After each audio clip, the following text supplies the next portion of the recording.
看圖識字，一男男男男男男，意思男生男人，比如爸爸哥哥。字形上面田，下面力，像在田裏出力的人意。爸爸到爸爸爸，意思孩子對爸爸的稱呼，會陪孩子玩的男性。字形上面父，下面爸，父代表爸爸的樣子。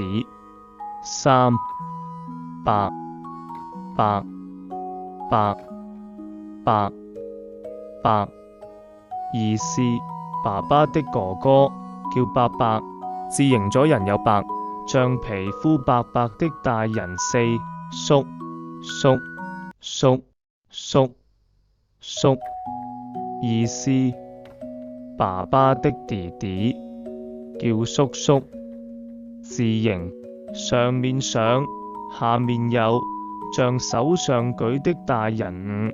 五哥哥哥哥，意思比自己大的男生，比如哥哥會保護弟弟。字形兩個可疊起來，像兩個差不多高的人。六弟弟弟弟弟，意思比自己小的男生，比如弟弟會跟哥哥玩。字形頭上有些頭髮，對應弟上面的等筆畫，身體不直站住，就想象成穿的短褲。總結男，上田下力巴，上父下巴伯道。左人有伯叔，上上下小又有哥，兩個可疊住弟，上弟頭下像根。